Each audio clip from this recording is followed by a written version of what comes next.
بسم اللہ الرحمن الرحیم۔ السلام علیکم ورحمۃ اللہ وبرکاتہ۔ الحمد للہ وکفى وسلام علی عبادہ الذین اصطفى، اما بعد۔ حاضرین و ناظرین، یہ درس نمبر 2363 ہے اور آج سورۃ الزلزال کی 3 آیتوں کی تلاوت و تشریح کی جائے گی۔ آیت نمبر 6، 7 اور 8۔ اعوذ باللہ من الشیطان الرجیم، بسم اللہ الرحمن الرحیم۔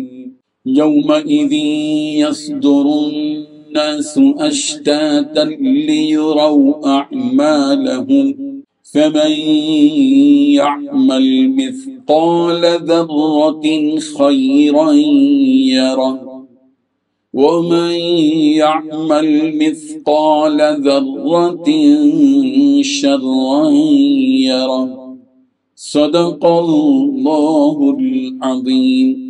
لفظی ترجمہ یوں ہے، یومئذ اس دن، یصدر الناس لوگ لوٹیں گے، اشتاتن متفرق ہو کر، لیروا تاکہ وہ دکھائے جائیں، اعمالہم اپنے اعمال، ومن یعمل لہذا جو کوئی کرے گا، مثقال ذرۃ خیرا ذرہ برابر بھلائی، یرہ وہ دیکھ لے گا اس کو، ومن یعمل اور جو کوئی کرے گا، مثقال ذرۃ شرا ذرہ برابر برائی، یرہ وہ بھی دیکھ لے گا اس کو۔ ترجمہ یوں ہے، اس دن لوگ گروہ گروہ ہو کر آئیں گے تاکہ ان کو ان کے اعمال دکھائے جائیں، تو جس نے ذرہ برابر نیکی کی ہوگی وہ اس کو دیکھ لے گا، اور جس نے ذرہ برابر برائی کی ہوگی وہ اسے دیکھ لے گا۔ ان 3 آیتوں میں 3 باتیں بیان کی گئی ہیں۔ پہلی بات، اس دن لوگ مختلف گروہوں میں واپس ہوں گے تاکہ ان کے اعمال انہیں دکھائے دیے جائیں۔ دوسری بات، جس کسی نے بھی ذرہ برابر نیکی کی ہوگی وہ اسے دیکھ لے گا۔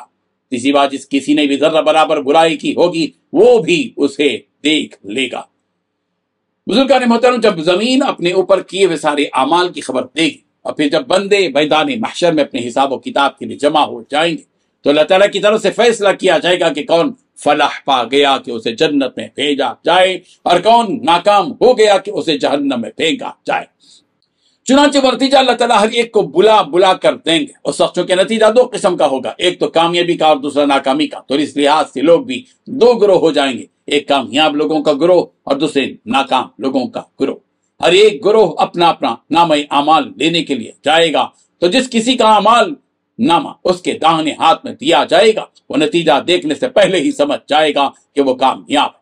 فاصحاب المیمنۃ ما اصحاب المیمنہ، داہنے والے لوگ کیا ہی کہنے ان داہنے ہاتھ والوں کی۔ لیکن پھر جب وہ اس اعمال نامے کو کھول کر دیکھے گا کہ اس میں چھوٹی سے چھوٹی نیکی اور گناہ اپنے اعمال نامے میں لکھا ہوا پائے گا، اور جس کسی کو اس کا نامہ اعمال بائیں ہاتھ میں دیا جائے گا، اسے اسی وقت پتہ چل جائے گا کہ وہ ناکام اور دوزخی لوگوں میں سے ہے۔ وَأَصْحَابُ الْمَشْأَمَةِ مَا أَصْحَابُ الْمَشْأَمَةِ، اور جو بائیں ہاتھ والے ہیں کیا بتائیں وہ بائیں ہاتھ والے کیسے ہیں۔ سورۃ الواقعہ آیت نمبر 9۔ اگر جب ہر کسی کا نامہ اعمال اس کے ہاتھ میں دیا جائے گا تو اس میں ہر چھوٹی سے چھوٹی نیکی اور گناہ لکھا ہوا دیکھے گا۔ حضرت ابن عباس رضی اللہ عنہما نے فرمایا کہ جس کسی کافر نے کوئی خیر کا کام کیا ہوگا اسے اللہ تعالیٰ دنیا ہی میں دکھا دے گا، یعنی اس کا اچھا بدلہ اسے دنیا ہی میں دیا جائے گا، اور آخرت میں اس پر کوئی ثواب نہیں ملے گا۔ اور جس نے ذرہ برابر بھی برائی کی ہوگی اس برائی پر اسے سزا دی جائے گی، ساتھ میں شرک کی سزا الگ سے دی جائے گی۔ اور جو کوئی مومن ذرہ برابر بھی برائی یا گناہ کیا ہوگا اللہ تعالیٰ دنیا ہی میں اسے دکھا دے گا، یعنی اس کی سزا دنیا ہی میں دے دی جائے گی۔ جب اس کی موت ہو جائے گی تو اس پر اسے کوئی سزا نہیں دی جائے گی بلکہ اسے معاف کر دیا جائے گا۔ اور جو ذرہ برابر بھی نیکی کی ہوگی جس نے بھی اسے قبول کیا جائے گا اسے دگنا ثواب عطا کیا جائے گا۔ الغرض اللہ تعالیٰ ذرہ برابر بھی کسی بھی طرح پر بھی کوئی ظلم نہیں کریں گے۔ جس نے کوئی نیکی کی ہوگی چاہے وہ چھوٹی ہی کیوں نہ ہو اس پر اسے ضرور بدلہ ادا کیا جائے گا، چاہے وہ دنیا میں ہو یا آخرت میں۔ اور جو کوئی برائی یا گناہ کرے گا اس پر بھی اسے سزا دے گا، ہاں البتہ اگر وہ اپنے اس گناہ سے توبہ کر لے تو پھر اسے وہ رب ذوالجلال معاف بھی کر دے گا۔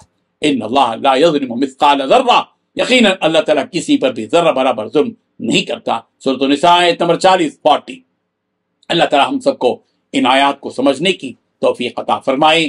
آمین۔ وآخر دعوانا ان الحمد للہ رب العالمین۔ ڈیلی درس قرآن کو سبسکرائب کیجئے، اپنے تاثرات اور مشورے ارسال کیجئے اور اپنے متعلقین کا گروپ بنا کر انہیں روزانہ درس قرآن بھیجئے اور اجر و ثواب پائیے۔ جزاکم اللہ خیر۔